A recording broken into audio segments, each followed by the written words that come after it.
Bonjour à tous, c'est Megouin, Florian Dai et Lisa Dufaux. Pour vous présenter, on en parle à Taïwan de cette semaine qui est avec des thèmes très variés parce que nous allons parler des choses liées à la vie quotidienne des Taïwanais, mais aussi des sujets plus ou moins liés aux couleurs, on ne sait pas pourquoi. Aux couleurs, oui, on peut dire ça comme ça. Alors, moi, de mon côté, je vous parlerai de l'utilisation la politesse pour emprunter les escalators à Taïwan. C'est un sujet à discuter. Et Floriane? Moi, je vous parlerai d'un scandale qu'il y a eu par rapport à un député du DPP. Et moi, je vous parlerai de drapeau nazi. Ok, du coup, par quoi est-ce que vous voulez commencer? Eh bien, allez, je vais vous parler de mon sujet. Alors, je voulais vous parler d'un article publié à la fois dans CNA et Taiwan News cette semaine, et qui évoque le cas de 2 personnes qui manifestent depuis un moment devant l'école européenne de Taipei avec des drapeaux nazis. Donc en fait, ces personnes-là, elles manifestent dans plusieurs endroits de Taipei, mais elles sont devant l'école européenne depuis septembre, depuis la rentrée, et elles se réclament de la German Old Mark Association, donc l'association de l'ancien marque allemand, et elles exigent que l'Allemagne honore des obligations qui ont été émises et distribuées au Japon comme réparation de guerre suite à la Première Guerre mondiale. Donc en fait, lors de la signature du traité de Versailles, c'était le 28 juin 1919, l'Allemagne avait dû verser des réparations aux pays vainqueurs, dont le Japon, et dont une partie avait été sous la forme d'obligations en marque or, qui étaient basées sur l'or donc comme étalon. Et à cette époque, comme Taïwan était une colonie japonaise, certains Taïwanais avaient acquis des obligations, certaines de ces obligations, mais le gouvernement japonais ne les a jamais remboursées. Et donc ces personnes qui manifestent, elles affirment être les descendants de ces personnes, et elles s'estiment donc lésées, et elles demandent à l'Allemagne d'honorer ces obligations. Sauf qu'en 2010, le gouvernement allemand a fini de rembourser ses dernières dettes liées à la Première Guerre mondiale. Donc l'Allemagne a soldé toutes ses obligations financières émises indirectement, parce qu'à l'époque, elle ne pouvait pas payer tout d'un coup, ça représentait peut-être 300% du PIB de l'époque. Et donc l'Allemagne a déclaré que ses dettes étant complètement payées, elle ne ferait plus aucun paiement supplémentaire. Et le gouvernement japonais, de son côté, il a indiqué qu'il ne prendrait pas la responsabilité des dettes de l'ancien gouvernement colonial japonais, ce qui signifie que ces obligations n'ont donc plus aucune valeur. Et donc ces personnes-là manifestent depuis même des années, je dirais, dans différents endroits de la capitale. Donc par exemple, je les ai déjà vus moi devant Taipei 101. Et c'est vrai que j'avais vu ces drapeaux nazis, je m'étais dit mais qu'est-ce que c'est Du coup là, au lieu de manifester devant la représentation allemande ou japonaise, ils ont choisi ou d'autres lieux. En fait, ils continuent à manifester un peu dans d'autres endroits. Au moins mais que ce soit en lien avec l'Allemagne ou le Japon. Voilà, donc l'école européenne, c'est un lien, d'une certaine manière. Oui, mais c'est pas le plus apte à résoudre ce problème de remboursement, quoi. Les élèves n'ont rien à voir là-dedans. Et puis, reprendre les drapeaux nazis, en plus, si c'est quelque chose qui a lieu à la Première Guerre mondiale... C'est surtout, je pense que c'est provocateur en fait. Je pense que c'est surtout je pense que c'est pour ne pas être oublié en fait. Voilà. Donc ces manifestants, leur slogan est le suivant. Alors le nazisme d'Hitler est un crime historique. Nous sommes les victimes des nazis et l'Allemagne doit montrer la sincérité de sa repentance en remboursant ses obligations. Ils ont un autre slogan qui est rendez l'argent durement gagné par nos ancêtres. Mais voilà, je vous avoue que j'ai pas trop compris le lien, ce que vient faire le nazisme et Hitler dans tout ça. Mais oui, parce que Hitler avait seulement 20 ans à la date du traité de Versailles. Et puis s'ils veulent protester contre ce qu'a fait l'Allemagne, pourquoi utiliser le drapeau avec la croix gammée? Oui, donc c'est complètement contradictoire. Voilà. Alors là, c'est vrai que c'est assez incompréhensible. Donc, toujours est-il que même si les drapeaux de cette association les membres de cette association ne sont donc pas des néo-nazis, c'est avéré. Mais bon, ils exhibent quand même le drapeau de Troisième Reich, donc ce drapeau qu'ils emmènent partout. Et c'est vrai que ces manifestations, ça ravive un traumatisme pour les Européens, et notamment pour ceux qui travaillent dans cette école. Donc, sans parler des élèves, comme tu as dit, Floriane, on leur enseigne l'histoire de la Seconde Guerre mondiale, de l'Holocauste, et puis ensuite ils voient des drapeaux nazis en sortant de l'école. J'imagine que ça doit pas être facile de leur expliquer ce que font ces Taïwanais devant l'établissement avec des drapeaux nazis. Et donc le ministère des Affaires étrangères taïwanais a reçu un rapport récemment du directeur du Bureau économique et commercial européen à Taïwan. Alors j'arrive pas du tout à prononcer son nom, mais bon, Philippe... Ah non, je m'y risquerai pas. Ça doit être un nom polonais ou tchèque, je sais pas. Donc il s'inquiète de ce comportement qu'il a qualifié d'inapproprié.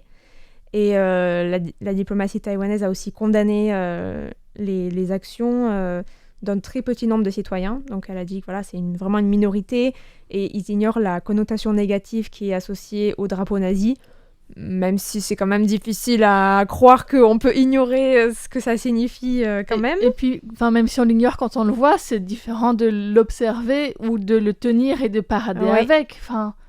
C'est le minimum, je veux dire. Je pense que l'idée est de choquer, en fait, d'attirer l'attention. Là, parce que leur cause est pas vraiment...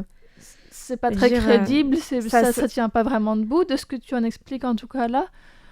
En tout cas, ils représentent une minorité, donc je pense que voilà, leur cause n'est pas très entendue. C'est peut-être pour ça qu'ils ont choisi cette malheureuse méthode, je trouve. Et donc, le ministère s'inquiète aussi parce il a dit, voilà, ça a un impact négatif aussi sur l'image de Taïwan. Donc, il a appelé les citoyens à respecter les sentiments des autres peuples, des autres pays. Mais bon, il a aussi reconnu qu'il s'agissait de la liberté d'expression et que cette liberté d'expression, de manifester, de demander, c'était protégé par la constitution taïwanaise. Et ça a été confirmé par le chef de la branche de Shelin de la police de Taipei, Huang Sheyan, qui a dit qu'un tribunal taïwanais avait jugé que ces manifestations relevaient de la liberté d'expression et donc que la police pouvait seulement tenter de les convaincre, de les convaincre d'arrêter de brandir le drapeau. De les inviter à partir, mais ils ont le droit quand même... Oui, bien sûr, mais on peut... je comprends qu'ils veulent manifester, mais... pas vraiment, mais c'est leur histoire. Mais le fait d'utiliser ce drapeau-là, moi, ça me choque beaucoup. Et je pense que les Taïwanais n'ont pas cette sensibilité. Non. En fait, ils savent que c'est provocateur, mais à quel point... Cette histoire a été douloureuse pour les Européens. Je ne pense pas qu'ils le perçoivent absolument à 100% comme les Européens le perçoivent. Je pense que c'est ça la différence. Donc ça peut choquer pour les Européens, mais ça choque moins pour les Taïwanais parce qu'on ne saisit pas entièrement la douleur qu'il y a eu en fait. Je pense que c'est ça en fait. Le représentant du Bureau économique et culturel d'Israël à Taipei a aussi réagi. Il a publié une tribune dans lequel il a déclaré que voilà, le fait de montrer des symboles nazis dans la capitale taïwanaise, c'était quand même très perturbant, c'était offensant. Et il a aussi rappelé que les atrocités commises contre les Juifs et les autres communautés, c'était des atrocités, des crimes. Et donc selon lui, le fait de parader ces drapeaux, ça normalise, ça intègre en fait un symbole de haine dans une réalité. Le fait de brandir, de l'avoir dans la rue comme ça, c'est comme acceptable. Oui. Et c'est vrai que ça pose problème, mais en tout cas, comme ils ont le droit d'être là, ça risque de continuer, je veux dire. C'est un sujet complexe. En fait, apparemment, c'est très complexe, l'histoire de ces obligations. J'ai essayé de me pencher dessus, mais c'était vraiment des pavés. C'est... Oui, mais je veux dire, quelque part, pour moi, ça n'a rien à voir, les obligations, et se promener dans la rue avec la croix gammée. Non, ça n'a rien à voir, c'est simplement provocateur, c'est pour ça. Je pense que c'est uniquement utilisé dans ce sens pour attirer à l'attention. Si jamais, faute de quoi, deux personnes qui manifestent à droite, à gauche, à Taipei, personne ne va parler d'eux, en fait. Je pense que c'est surtout ça, en fait. D'ailleurs, pour preuve, quand je les ai vus devant la Tour 101, je me suis dit que ça devait être des personnes qui avaient un problème mental.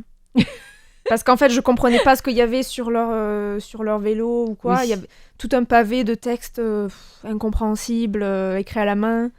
On se dit, c'est peut-être des personnes qui ont un problème. Oui, et en fait, le fait de manifester avec là, ça passe dans les news. On se dit, c'est des gens qui ont vraiment qui réclament des choses, qui ont pas un agenda, mais en tout cas un but. Ouais. Ils arrivent, j'imagine, comme ça, à être plus visibles. Oui, mais c'est dommage, quoi. C'est vraiment dommage parce que c'est dommage que c'est vraiment une technique qui est absolument condamnable, en fait, je pense. Ouais. Oui, c'est bizarre que ce soit pas plus régulé, d'ailleurs, parce qu'en Allemagne, par exemple, le drapeau nazi est interdit par la loi. Mais à Taïwan, c'est pas interdit par la loi, en fait. Oui, mais Aucun drapeau n'est interdit par Taïwan, Oui. je pense. mais les incitations à la haine, ça reste interdit. Non. Mais c'est pas... Je sais pas Ce si les incitations à la drapeau-là est haine... considéré comme tel. Mais en Mais France, c'est c'est pas pas, la même- interdit. C'est pas interdit, mais c'est. Je crois qu'il y a qu'en Allemagne, où c'est peut-être Ouais. une minorité, en tout cas, de pays qui l'interdisent. Ouais, je pense pas que Taïwan aurait prévu ça dans la loi, quoi. Je pense que... Je sais pas. Même... Et puis interdire un drapeau, ça peut aussi poser d'autres problèmes de liberté d'expression. Par exemple, en Indonésie, c'est interdit de brandir un drapeau de la Papouasie occidentale.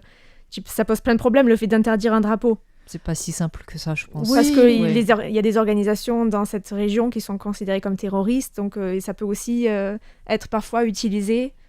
Tu vois, ce genre de législation, ça peut aussi être manipulé bien sûr. pour d'autres fins, donc ça pose... Mais ça pose l'interdiction d'apologie de la haine et de la violence, ça, elle existe dans beaucoup d'endroits. Oui. C'est comment ce drapeau est Mais c'est utilisé pas la qui même pose culture, problème, c'est en pas la fait. même histoire, je Ouais. pense. Je Ouais. pense que c'est ça, en fait. Oui, comme tu dis, je pense que les Taïwanais n'ont pas du tout cette même sensibilité. Ouais, je pense que c'est ça. Un drapeau chinois, ça choquerait beaucoup plus à Taïwan qu'en France, par exemple. Bien sûr. Voilà, Ouais. je pense que il y a une question. Et on en voit à Taïwan, d'ailleurs. On en voit à Taïwan, oui. Ouais, Donc, je pense que c'est vraiment dommage que ça arrive, quoi. J'espère qu'ils vont changer de tactique à l'avenir pour réclamer Oui, on peut autre seulement chose. espérer ça, parce qu'apparemment, il n'y aura pas d'autre résolution de ce problème. Mm. Parce que je sais même pas où est-ce qu'ils ont procuré ces drapeaux, quoi. Je sais pas. Du coup, ça m'intrigue. Ils Où est-ce les ont qu'on peut-être peut- imprimés eux-mêmes, j'imagine. Je sais pas. C'est Sérieusement, imprimé, je comme sais les pas. gens qui organisent des manifestations. Je sais pas. J'imagine que ceux qui manifestent pour le KMT, pour le DPP, pour la Gay Pride et pour les marques or allemands, ils vont aussi tous dans une imprimerie pour faire imprimer leur drapeau. Ouais, peut-être. Du coup, il faut pas procéder par le commerce Interdiction d'imprimer. Bref. Un sujet bien triste. Voilà, qui nous c'était rend- mon histoire assez... Ça nous remonte tous, en fait. Toutes, je pense. Oui. Ouais. Alors, pour continuer à rebondir sur les drapeaux chinois, c'est pas exactement un drapeau chinois dont il sera question avec moi, c'est une affaire avec une chinoise. Donc, il s'agit d'un député du DPP de Kaohsiung qui a eu des photos personnelles de lui avec une maîtresse chinoise qui ont été révélées par un média taïwanais lundi. Et ça a tout de suite circulé beaucoup. Donc le mardi matin, il a fait une mini-conférence de presse qui a duré 2 minutes pour dire oui, c'est vrai, j'ai eu cette liaison avec une chinoise. Présente mes excuses à ma femme et à mes enfants. Donc il était marié depuis 16 ans, il dit ma femme était au courant, il n'y a rien de nouveau là-dedans et elle m'a déjà pardonné. Et il est parti sans répondre à aucune question. Donc déjà ça pose un peu question. Il faut savoir qu'il avait beaucoup misé sur son image de père de famille pour se vendre en tant que député. Donc voilà, cette image personnelle, elle a pris un coup. Mais le problème, c'est surtout que c'est une femme d'origine chinoise qui était sa maîtresse. Donc il y a eu un peu plus de recherches qui ont été faites à son sujet. Il se trouve que leur liaison date au moins de 2014. Et il y a très peu d'informations au sujet de cette femme, où ça a mis un peu de temps avant de trouver quelque chose. Ce qu'on sait, c'est qu'elle était venue à Taïwan en 2018. Donc officiellement, pour aller dans un hôpital, elle avait pour ça besoin d'être conseillée ou recommandée par quelqu'un de Taïwan qui se portait un peu garant. Et donc il se trouve que c'est quelqu'un du bureau de Zhao Tianlin, Du député. du député, qui s'est porté garant pour qu'elle vienne. Donc c'est lui qui l'a fait venir en fait. Et elle était venue pour un motif médical, sauf qu'elle s'est présentée seulement le premier jour à l'hôpital et après elle a disparu des radars. En fait, pendant un certain temps, Taïwan a développé des échanges médicaux avec la Chine en invitant des Chinois à venir à Taïwan pour faire des examens de santé qui durent 1 ou 2 jours dans des hôpitaux en moyennant d'un frais assez élevé.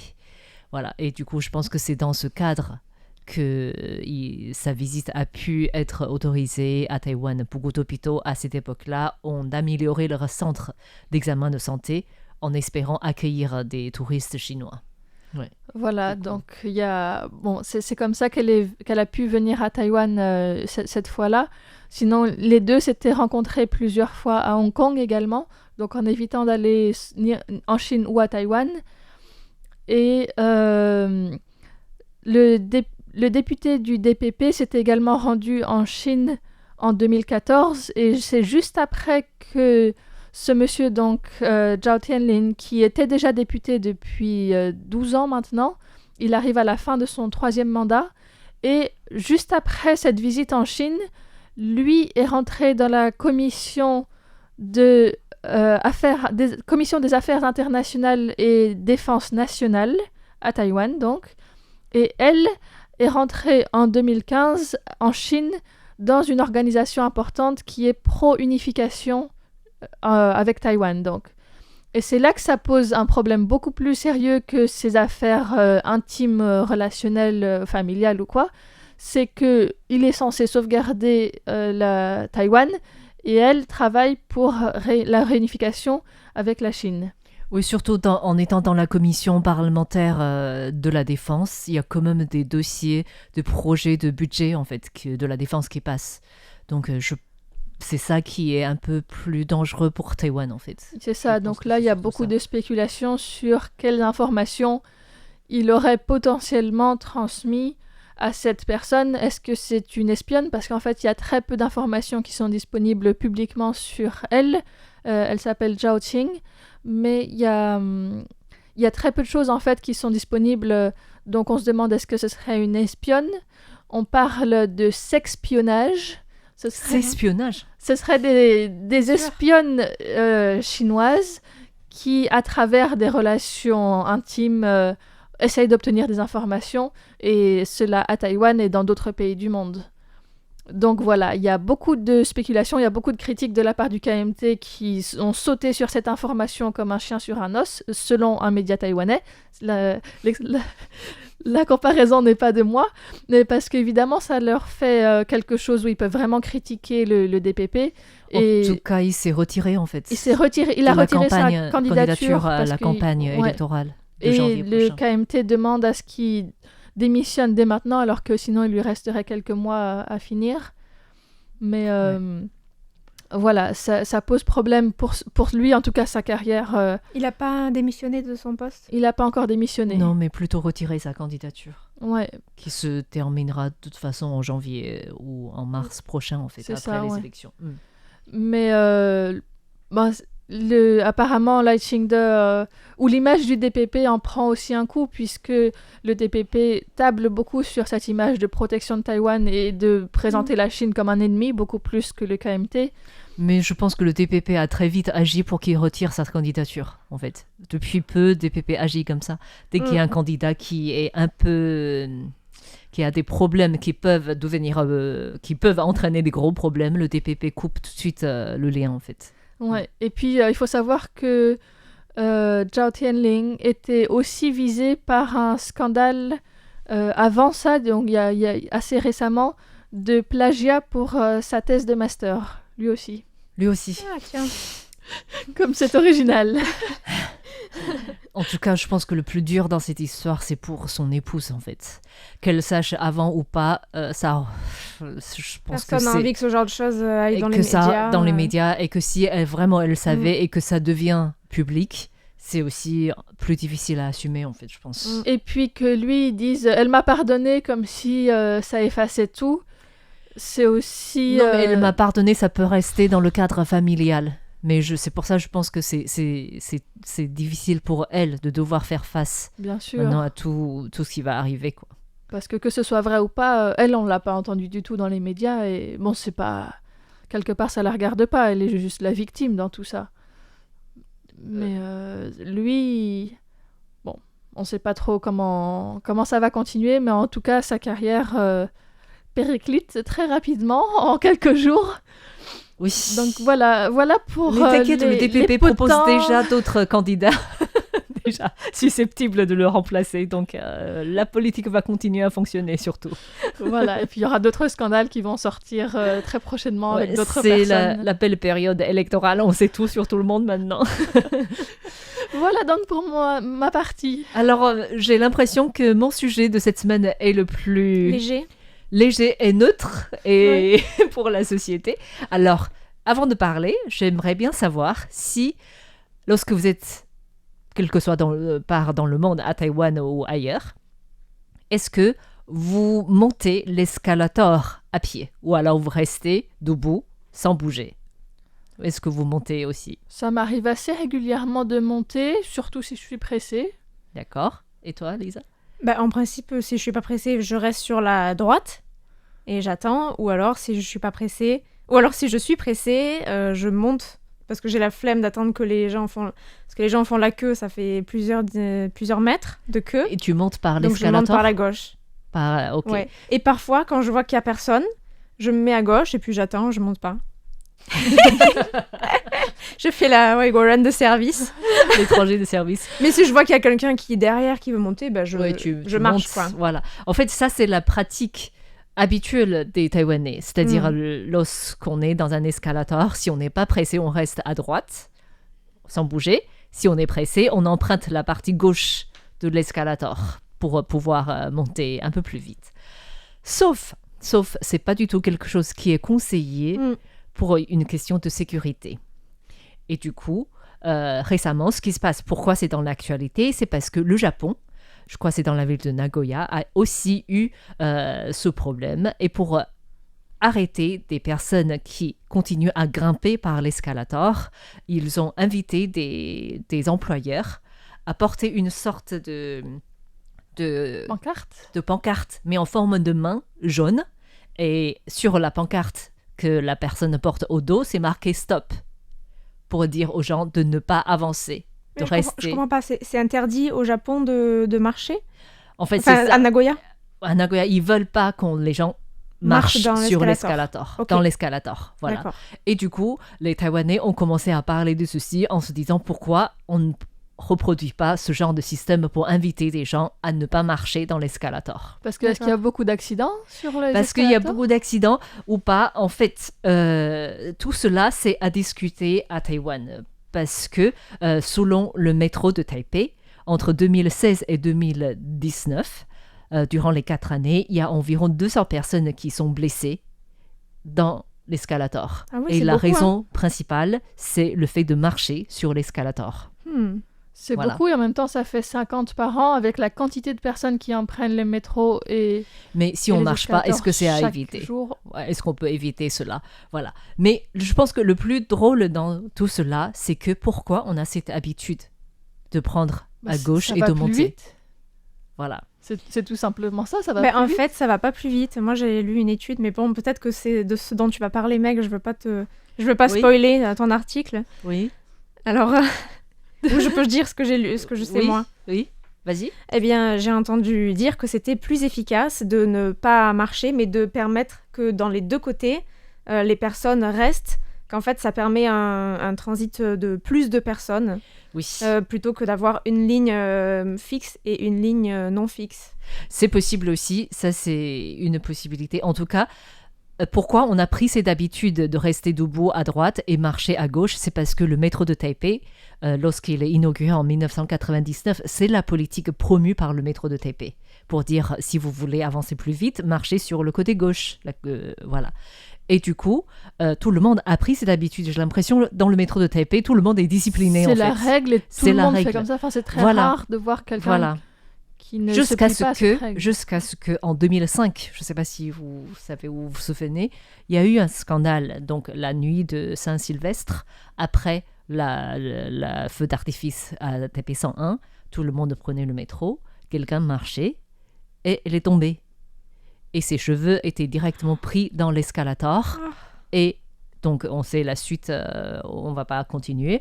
Et en tout cas, depuis cela, le métro de Taipei a commencé à dire « Restez debout, tenez bien la barre, en fait. » Voilà. Donc, on ne dit plus « Il faut marcher à gauche et à droite pour rester debout. » D'accord. Donc, c'est autorisé de se mettre à gauche et de ne pas marcher. Voilà. C'est plus la politique promue par le métro C'est bon à savoir. pour la question de sécurité. Et certains disent que donc, ça use moins l'escalator parce que le poids est équilibré. Oui, C'est économiquement plus intéressant aussi en termes de maintenance. mais Voilà. à Taïwan, ils alternent aussi les escalators pour descendre, pour monter, pour justement essayer d'équilibrer un petit peu. Oui. Donc, Mais oui, oui. ça les use plus vite. Oui, et du coup, en tout cas, pour Taïwan, on a toujours l'habitude de marcher par le côté gauche et des fois, ça crée même des disputes en ligne entre les gens de Taipei et les gens du Sud parce que certaines personnes ont commencé à dire en ligne pourquoi vous restez pas debout du côté gauche et les gens ont commencé à dire ça se voit que t'es pas de Taipei, ce genre de choses et d'autres disent que bah, de toute façon, si vous avez l'escalier, pourquoi ne pas emprunter l'escalier si vous souhaitez monter à pied? Et du coup, ça, c'est ce genre de dispute qui est devenu des gens du Nord et du Sud, en fait. Donc, ça va encore plus loin. Mais en tout cas, apparemment, pour la règle, selon le métro de Taipei, c'est de rester debout sur les deux côtés. Voilà. Une règle qui n'est absolument pas mise en pratique, en tout cas pour l'instant. Pas du tout. En fait, la plupart du temps, je vois que les gens montent dans l'escalier par le côté gauche. Et d'ailleurs, depuis le métro de Taipei, ça se généralise dans d'autres lieux. En fait, à chaque fois, il y a un escalator. Les gens ont cette habitude de rester d'un En même côté. temps, il y a tellement peu de métro en dehors de Taipei. Non, il y a- l'escalator en oui. général. Oui, les escalators en Oui, général. les escalators en Oui. général. Oui. Je sais qu'au Japon, il y a une différence entre Kyoto et Tokyo, Oui. où il y a une ville où on se tient à droite et dans l'autre ville, on se tient à gauche. Et du coup, ça crée des problèmes quand Oui, les gens... c'est comme Taipei du Nord et du Sud, en fait. Et en tout cas, pour les Taïwanais, au Japon, ça pose problème aussi parce qu'on a l'habitude de monter à gauche. Mais le Japon, comme tu disais, une ville, c'est plus à gauche. Mais bon, il suffit Il de faut regarder monter ce que font les locaux et oui. pour s'adapter, quoi. Oui, mais C'est bon. pas si compliqué que ça, quand même. Non, c'est pas si compliqué, c'est l'habitude. Voilà. Et du coup, si vous êtes en France, par exemple, dans le métro de Paris, il y a des escalators, vous passez pas à gauche? Ou les Français, enfin les Parisiens, les gens qui sont à Paris, comment ils font? Enfin, en fait en dehors de Paris, il y a aussi des escalators, hein. Oui, bien sûr. C'est pas non plus la campagne partout Bien sûr. en dehors de Paris. J'ai pas puis, associé l'escalator à la campagne, c'est pas moi. Hein. Dans le métro de Paris, il y a aussi beaucoup de stations qui n'ont pas d'escalator non plus, où il faut de toute façon passer par les escaliers. D'accord. Parce que Oui, c'est ça, beaucoup c'est vrai plus aussi. ancien. Hein. Ouais.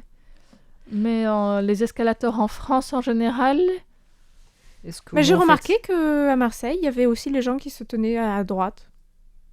Et pense- la et gauche, le- et- c'est les gens passent par la Ouais, gauche. c'est à peu près comme ça, quoi. Ouais. je pense que c'est à peu près comme ça, mais c'est moins strict. Il peut Oui. y avoir des gens qui Oui, marchent voilà. à droite, il peut y avoir des gens qui se tiennent à gauche, du moment qu'il n'y a pas la foule, ça gêne pas. D'accord. À Taïwan, de toute façon, depuis le métro de Taipei, que ce soit les grands magasins, les hôpitaux, les organismes publics qui accueillent des citoyens, bah, les escalators, les gens ont l'habitude de utiliser comme si, en fait. En tout cas, c'est une habitude qui est difficile à changer, donc selon le métro de Taipei, même s'il promeut que les gens doivent rester debout des deux côtés depuis 2005, ça ne marche pas. Voilà, c'est notre... on en parle à Taïwan de cette semaine présentée par Meguan. Florian Dai. Elisa Dufaux. Bye bye.